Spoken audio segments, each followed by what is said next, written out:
Good morning and welcome to class 7 student. Last time ये SST में हमने पढ़ा था सिविक का पोर्शन पढ़ रहे थे। सिविक में चैप्टर ये कौन सा पढ़ रहे थे, डेमोक्रेसी एंड इक्विलिटी के बारे में हम पढ़ रहे थे, लोकतंत्र और समानताएं। ये होमवर्क कर लिया होगा, यहाँ तक मैंने आपको पढ़ा दिया था। अब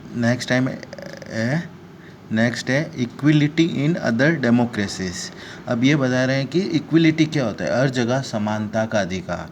अब ऐसा नहीं कि एक जगह जैसे समानता, अपने स्कूल में भी समानता, सबका यूनिफॉर्म सब सेम रहता है। इस समानता ये क्यों लगते हैं, क्योंकि ये अपनी एक थिंकिंग रखते हैं कि कोई भी अदर कास्ट का नहीं है, सभी स्कूल के अंदर आते हैं तो सभी ऑल आर इक्वल, सभी इक्वल है। इसलिए यह यूनिफॉर्म का कंसेप्ट हमेशा आता है। ये नेल्सन मंडेला, इसके बारे में, ये जो ये साउथ अफ्रीका में I have fought against white democracy. इन्होंने अपने जो साउथ अफ्रीका में, जहाँ पे दो तरह के पीपल्स रहते हैं, जो white body and black body, बिल्कुल ब्लैक कलर के और बिल्कुल वाइट कलर के, वहाँ पे बहुत डिस्क्रिमिनेशन, इनइक्वलिटी होती थी। गोरे काले के साथ बातें नहीं करते थे, उनको अलग रंग भेद बोलते थे। ये रंग भेद हटाने में इनका सहयोग सबसे ज़्यादा रहा है।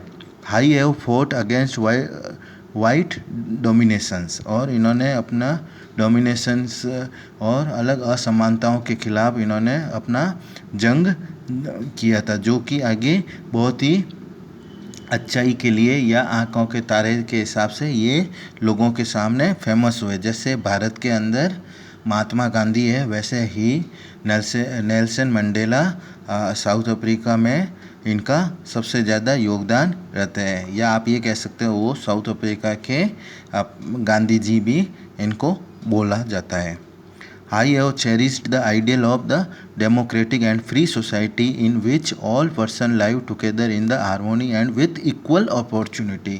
नेल्सन मंडेला ने क्या कहा था कि सभी इस सोसाइटी में रहने वाले, इस समाज में रहने वाले सभी मनुष्य, चाहे वो कोई भी जात का हो, चाहे वो कैसा भी रंग का हो, काला हो या गोरा हो, सबको एक ही इक्वल अपॉर्चुनिटी देने का अधिकार रखता है। और इसी इक्वल अपॉर्चुनिटी के चक्कर में इन्होंने अपना पूरा जीवन का योगदान दिया अपने देश के लिए। This was Nelson Mandela who was given life imprisonment in 1964। और इसी जंग में, इस आंदोलन में उनको लाइफ टाइम क्या मिला, इम्प्रिजमेंट मतलब जेल। और जिंदगी भर ये 1964 में ये जेल की सज़ा इनको मिली। किस लिए मिली? Apartheid reasons. अपार्टाइड मीन्स रंग भेद। यहाँ पे मैं आपको हिंदी में बता देता हूँ इसका रंग भेद। रंग भेद आप बोल सकते हो। Reasons in South Africa. South Africa में कुछ एरिया में बहुत ही ब्लैक पीपल्स रहते हैं, और लेकिन कुछ एरिया में गोरे भी रहते हैं। तो उनका जो आपस में ये नस्ल भेद था, इस नस्ल भेद को हटाने के लिए नेल्सन मंडेला ने अपने देश के लिए बहुत ही अच्छा काम किया था। Opposed to 1964, the apartheid regions of the South Africa. Apartheid was the name of the system of racial discrimination unique of the south Africa. और ये ये रंग भेद या नस्ल भेद भी बोल सकते हो, ये इस डिस्क्रिप्शंस को यूनिक बनाने के लिए इन्होंने बहुत ही लाइफ टाइम अपना साउथ अफ्रीका में अपना योगदान जो दिया, जो आज भी इनको लोग मानते हैं। Nelson Mandela. The apartheid systems is the particularly oppressive for the blacks. किसके लिए?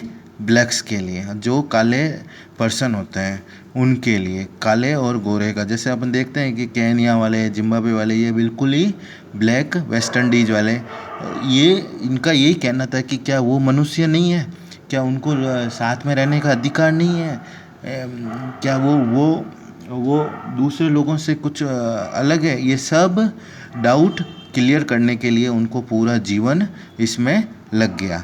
दे were forbidden from the lying in areas where the white peoples lived. और वो क्या होते थे, जब ब्लैक पीपल वो अपने अलग एरिया में रहते थे, उनको ऐसा लगता था कि हम वाइट पीपल से कुछ अलग है, अपने लिए सब चीज़ें अलग होती थी। वो सब चीज़ें उन्होंने अपना साथ में किया, train, buses, hotel, hospital, schools, college, libraries, beaches, pools, theatres were all separate for the white and blacks. पहले ये सब चीज़ें वाइट पीपल के लिए अलग होती थी और ब्लैक पीपल के लिए अलग थी, दोनों के लिए। लेकिन इन्होंने ये दोनों का मतभेद बिल्कुल क्लियर किया और सब को बोला कि मनुष्य सब एक जैसा होता है, कलर से कुछ फर्क नहीं पड़ता है। लेकिन आज के 21वीं सदी में भी कुछ लोगों का गोरा और काले के ऊपर ज़्यादा विश्वास रहता है, लेकिन वो जो कि बिल्कुल गलत है। As protest the struggle against apartheid aid increase. और जैसे जैसे इनके साथ में लोगों का सहयोग मिलता रहा and government put and the opposition, finally the midnight of 26 April 1994 the national flag of republic of South Africa was unfurled. और उस समय क्या हुआ, 26 अप्रैल 1994 को नेशनल फ्लैग ये बात नेशनल फ्लैग के तहत मानी गई और उसको गवर्नमेंट को स्वीकार करना पड़ा। The apartheid government came to the end and putting away the formation of multinational government. और मल्टीनेशनल गवर्नमेंट को ये स्वीकार करना पड़ा और नेशनल बेड उस समय से ये हट गया। नेक्स्ट सेशन यहाँ से मैं आपको पढ़ाऊँगा। इसमें आपको मैं यही होमवर्क में आपको यही है कि वापस इसको रीड आउट करना है। क्वेश्चन आंसर में ये वापस आएगा, इसलिए मैं एक दिन अलग से क्वेश्चन आंसर आपको पढ़ाऊँगा। यहाँ तक है। Thank you.